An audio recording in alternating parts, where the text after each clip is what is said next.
গোবিন্দ মাতাকে বাহুতে রাধারানীকে তুলার বালিশে ঘুমাতে দেয় না বাবা। কেন বলুন তো? সীতা বলতে রাধারানীর মাতাকে তুলে নিয়ে নিজের বাহুর পরে শুয়ে দিলেন। কারণ ওই তুলার বালিশে তো বাবা রস নেই, তুলার বালিশ রসবিহীন। আমার রাধা গোবিন্দ হলো রসময় মূর্তি, সেখানে কি বাবা তুলার বালিশের স্থান হয় গো? হয় না, তুলার বালিশের স্থান হয় না। তাই তুলার বালিশে আর আমার রাধারানীকে প্রেমময়ীকে ঘুমোতে দিলেন না, নিজের বাহু থেকেই শীতান করেছে। তবে বাবা রস পাওয়া যাবে কোথায়? জ্বলছে বৃষ্টিক্ষ রস, দুর্গন্ধ সার, শর্করা শীতল মিশ্রি উত্তম মিশ্রিয়া।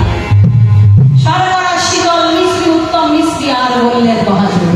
রস পাওয়া যাবে কোথায় বাবা? হরে কৃষ্ণ সাধুর বাজারে। তবে বাবা একটু দণ্ড দ্বারাও রস পাওয়া যেতে পারে, একটু দণ্ড। তবে সে সরাসরি কখনো রস দেয় না। রস পেতে গেলে কি করতে হবে? আপনি যদি একটু দণ্ডে অর্থাৎ আগের কাছে গিয়ে বলেন একটু আমাকে রস দাও, দেবে? দেবে না। রস পেতে গেলে কি করতে হবে? একটু দণ্ডকে মালাই করে ফেলতে হবে। হরে কৃষ্ণ। মালাই করে ফেললে দেখবেন সরকার বাহাদুরের মালাই কর, মালাই করে ফেললে দেখবেন দর করে রস বাহির হয়ে আসছে। হরে কৃষ্ণ।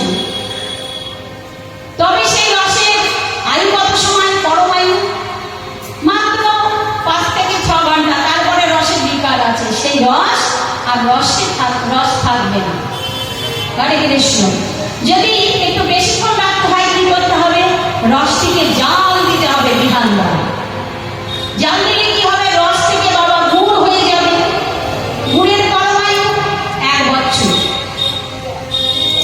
1 বছর সে গুড় থাকবে, তবুও তাতে বিকার আছে।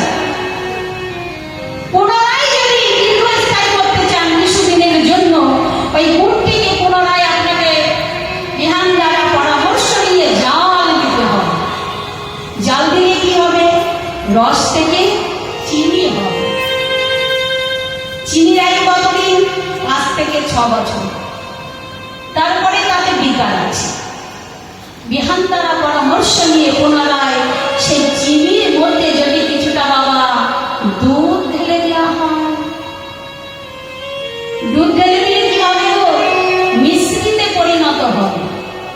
আর মিশ্রির বাইরেটা কঠোর শক্ত, কিন্তু ভেতরে মুখের মধ্যে দেবেন একটুকু নিয়ে দেখবেন রসে পরিণত হবে।